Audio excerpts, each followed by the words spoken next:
tips. I've got my little fake roll set up. This is my fake roll clamp, my paddle here. This will be my paddle, and some various size rolls. I'll just show you some basic tips. When we approach a roll, we're going to come all the way until it bumps, till the roll is touching the center of the clamp there, and we're going to just touch the short arm paddle. We don't want to rub it too hard, it will cause damage. We want to just nestle it right in there, and then the long arm moves when we squeeze, not the short arm.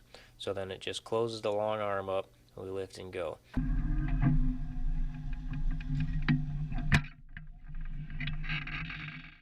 When you squeeze a roll, you're going to give it full throttle to give it the hydraulic pressure to give a proper squeeze, and you'll hear a distinct crunching sound. I don't have the proper sound equipment for this, but this is kind of what it sounds like.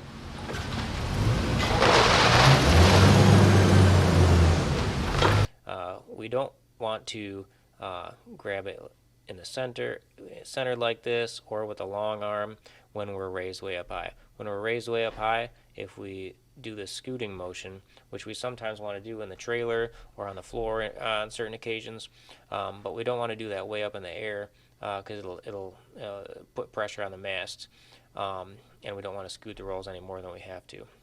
Smaller rolls, when they get down to like 65 and smaller than that, really small rolls, you can't just bump all the way back and squeeze, because what will happen is it'll squeeze in the arms of the clamp and not in the paddles. And we always want the paddles to be making the pressure on the roll. So if we have a smaller roll, we can't bump all the way in. We have to stay back and pinch it with the paddles like that. And when we grab smaller diameter rolls, way out in the paddles where it's not touching the back of the clamp, we want to make sure that we're grabbing it. Here, it's easier to show you on a bigger one. Grabbing it right across the center of the roll. We want to be grabbing it right on the halfway point. We don't want to be on the back. If we do that, it's not a good grab. It can tip out pretty easy. We don't want to grab too far forward, but if we're going to err to one side, we definitely want to be slightly forward, not slightly back.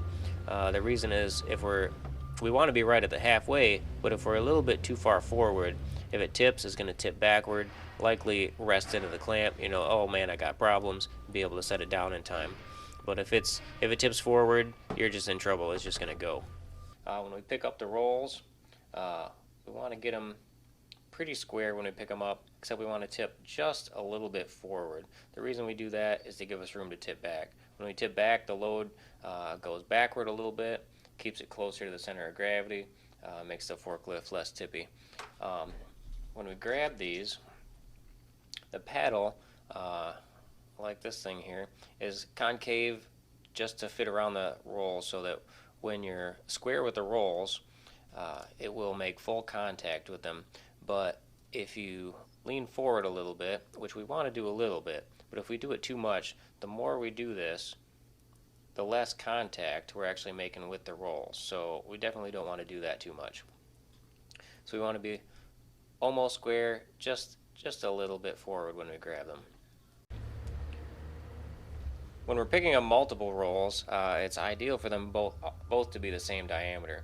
If they're both the same diameter, they'll get a good grab. They're not going to fall out, and also you'll get one extra, usually at least, core plug in your grabbing area, where the pressure of the clamp is squeezing the core plug on this side, and the core plug here, and then the bottom of this top one. So it's got 3 core plugs that it's squeezing. I've never heard of rolls being crushed when there's 3 core plugs that you're actually grabbing. Usually crushed cores come from when you're putting all the pressure in the clamp, not even on one whole roll, really just half the roll. So then there's only that 1 core plug.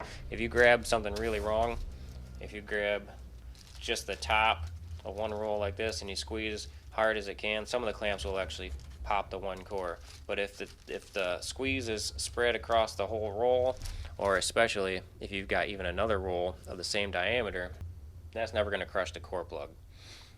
We've got 2 of the same diameter, that's great, but that doesn't always happen. If we have rolls that are just slightly different diameter, this black one's just a little bit smaller than the blue one, we can definitely pick it up like that. That's not a problem.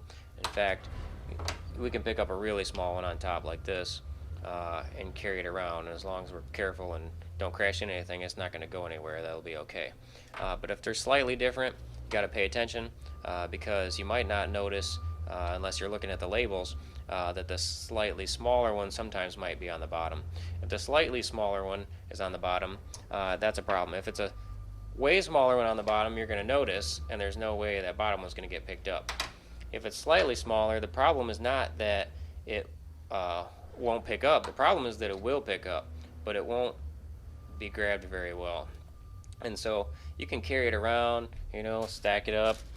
The problem is it'll fall out when you hit a bump or something, or at a really inopportune moment way up there. And then what's likely to happen is this: if you have two rolls and the bottom roll falls out, this top roll is probably way up here in the clamp, and then that's going to tip out like this, and that's going to fall too.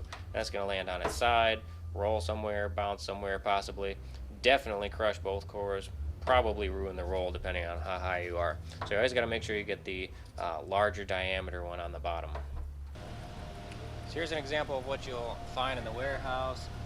There's a 71.8 diameter and a 71.8 diameter here. So those two would be great to pick up together. But if that top one was gone and we were just looking at these bottom two, here's the 71.8, this one's 71.4. So the clamp would definitely pick those two up, but since this bottom one's smaller, there's no telling if it would actually stay in the clamp. We could drop it. So that's what we want to avoid. When we're putting rolls away in the warehouse, we want to pay attention to where the label's facing. It's best to have them at a 45-degree angle like this. If we put them all front and center, that's nice when we're on the clamp. We can see them real easy.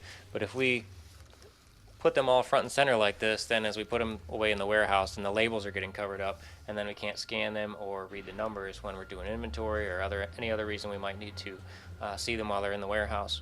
So if we put them at a 45, then you can see them on the clamp, and then also in the warehouse stacked up in between the rows. You get two chances to do that.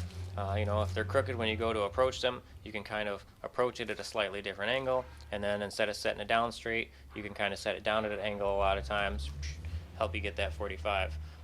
If there's room to do that, that's great. If there's not room to do that and you have to take these somewhere in the warehouse to really get some space to drive around and pick them up from a completely different angle, only do that if we have time. If you're really pressed for time, we don't want to do a lot of extra handling, but if you have all the time in the world, it's nice to make the warehouse perfect. When we're stacking the rolls in the warehouse, we want these stacks to be pretty much straight lined up. They need to be, this is what it looks like when you're setting one in. If you're setting one in, we need to especially line it up front to back. As long as I get that right, it'll be okay, because even if I'm a little bit sideways, as long as I get the front to back proper, then after I drop it, I can release, come down, squeeze again, line them right up, and that'll be good. But they definitely cannot be hanging off towards you. If anything, if it's going to be less than perfect, it needs to be stepped back. And I'll show you why, kind of from the side here.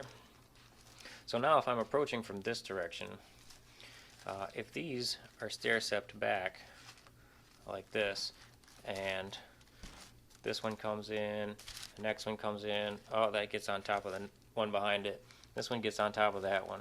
Well, that's not ideal, but it's probably not going to damage the paper. I'm just going to lift this one up, it's going to come away fine, nothing's probably going to get hurt.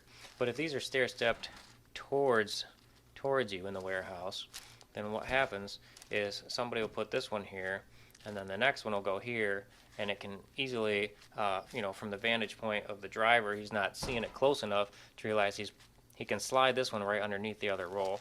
And if this one's underneath of this one, then when somebody goes to pick it up out of the warehouse, it's going to tear both of those rolls, and that can cause a lot of damage, cost a lot of money, adds up fast. So stack them perfect. If anything, stacked a little bit away, not towards you. When you start a new stack, always use felts on the floor, and the easiest way to get a good gap between the stacks is to gently and squarely bump into the stack in front of you, and then come back a few inches.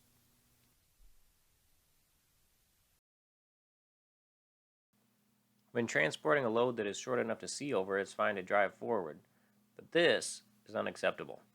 Drive backward if the load exceeds the height limit marked on the mast, keeping your hand on the rear handle horn button. Here's another reason to not go forward with large loads. Braking while driving backward actually puts traction on the steer wheels.